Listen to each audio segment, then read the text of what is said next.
అందరూ మంచిగున్నారా? ఇయాల నేను మీకు గరం మసాలా పొడి ఎట్లా తయారు చేసుడు అనేది చూపిస్తా. చికెన్ అయినా, మటన్ అయినా తెచ్చి వండుకున్నప్పుడు మసాలా పొడి కుడక పొడి రెడీగా ఉన్నదనుకో, ఉల్లిగడ్డ, పచ్చిమిరపకాయలు కోసి కూర పొయ్యి మీద వేసుకోవచ్చు ఒక్కొక్క టైంలల్లా. ఇక మీరు చికెన్ మసాలా కొనుక్కొచ్చే బదులు, మటన్ మసాలా కొనుక్కొచ్చే బదులు మనం ఇట్లా చేసి పెట్టుకుంటే 6 నెలలకు ఒకసారి చేసి పెట్టుకుంటే మస్తు మంచిగుంటది.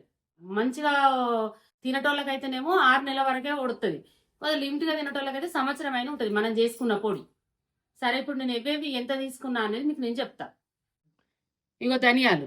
ధనియాలు వెయిట్ ప్రకారంగా చెప్తానా 50 గ్రాములు. 50 గ్రాములు అంటే ఈ రైస్ కుక్కర్ డబ్బెడు సీదా తీసుకున్నా.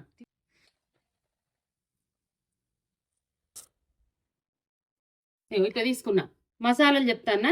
ఏలకులు 10 గ్రాములు, లవంగాలు 10 గ్రాములు, సాజీరా 10 గ్రాములు, ఇవి మన మిరియాలు 10 గ్రాములు, ఇగో చెక్క 10 గ్రాములు, ఇవి స్టార్ పువ్వు ఒక 10 పువ్వులు.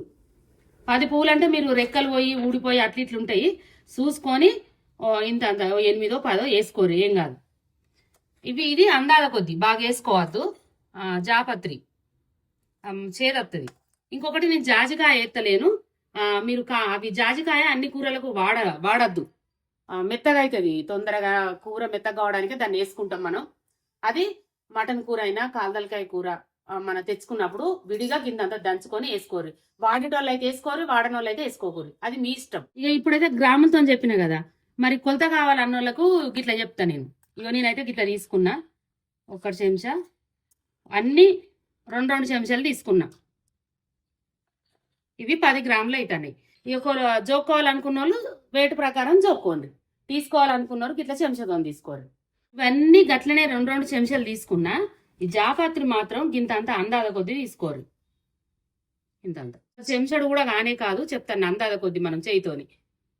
ఇట్లనైతే మీకు చూపించిన. ఇక ఇప్పుడు నేను వేయించుతా. ఇట్లా వేయించుతాను అన్నది చెప్తా. ఇక చూడండి, గంజు వేడైంది. ధనియాలు పోసు. ఈ గంజు మందమే ఉన్నది కాబట్టి మిడిల్గా పెట్టిన. పలచడిది అయితే సిమ్ములో పెట్టుకురు. ఇక చూడండి, 3 వంతులు వేగినాయి. 3 వంతుల కన్నా ఇంకెక్కువనే ఇక కలర్కి వచ్చినాయి కొద్దిగా. ఇక మసాలకు ఈ తీరుగున్నప్పుడు మనం తీసుకున్న మసాలాలన్నీ వేయాలి. బాగా సపరేటు మసాలాలు వేయించాలన్నది ఏం లేదు. కొద్దిగా ఎచ్చుపచ్చ అయితే అయిపోతుంది, గుర్తు పెట్టుకోరు. ఎండాకాలం అయితేనేమో ఎండకు పెట్టినా ఏం కాదు. ఇప్పుడు ఆనకాలం మనం చేస్తే కొద్దిగా మెత్తబడి ఉంటాయి కాబట్టి దంచినా కానీ మిక్సీ పట్టినా కానీ పొడి పొడి మంచిగా వస్తుంది పొడి అని ఎంచుకున్నాడు. మీరు టైంకు అప్పటికప్పుడు కొనుక్కొచ్చుకుంటారు కానీ గిట్లా చేసి పెట్టుకోవాలి. వేయించుతా అంటే మంచి వాసన వస్తుంది, మసాలాల వాసన.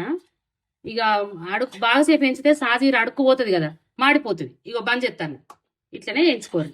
ఇట్లా ఒక 4-5 సార్లు కొంచెం కలగలిపి ఈ ధనియాలు కూడా మనం ఇంకింత కలర్ రావాలన్నాం కదా, ఆ కలర్కి వస్తాయి. అప్పుడు అయిపోతుంది. ఇక మసాలాలు కూడా వేగుతాయి ధనియాలతోనట్టు. దించుతాను, దించి ఒక ప్లేట్లో పోతాను చల్లగా అయితే.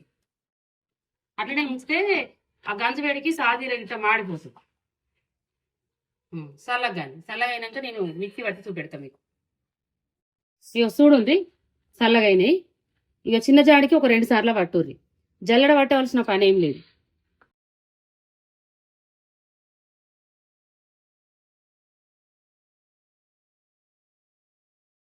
ఇప్పుడు మిక్సీ పడతా.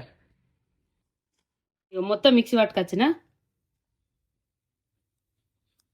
ఇక గిట్లా పట్టుకోర్రి మెత్తగా. ఇక చూసినరా, గరం మసాలా అయితే చేసుడు తయారు చేసి చూపించిన మీకు. ఇక కుడకలు కూడా ఇట్లా పట్టుకొని పెట్టుకోరు, కుడక పొడి.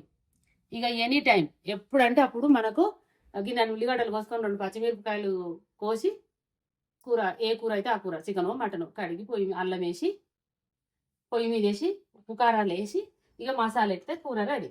ఇక అవి తీయాలి ఇవి తీయాలి అన్ని డబ్బాలకి వెళ్ళి తీసుడు టైం వేస్ట్. ఇట్లా చేసి పెట్టుకున్నారు అనుకో సంవత్సరం ఉంటుంది, 6 నెలలు ఉంటుంది. అయితే ఇప్పుడు నేను చూపించిన పొడి అన్ని రకాల పని చేస్తుంది. అన్నం తాలింపు వేసుకున్నా, నాన్ వెజ్ల కూరలకైనా, ఇప్పుడు ఏ కూర మీరు కోడిగుడ్డు కూర వండుకున్న చిట్కడ అంతా వేసుకుంటే అయిపోయి మీకు తెలిసిపోతుంది కదా. నేను చేసిన గరం మసాలా మీకు నచ్చినట్టయితే చేసుకోండి. కామెంట్ చేయండి, లైక్ చేయండి, సబ్స్క్రైబ్ చేయండి, తోటి వారికి నేర్పించండి.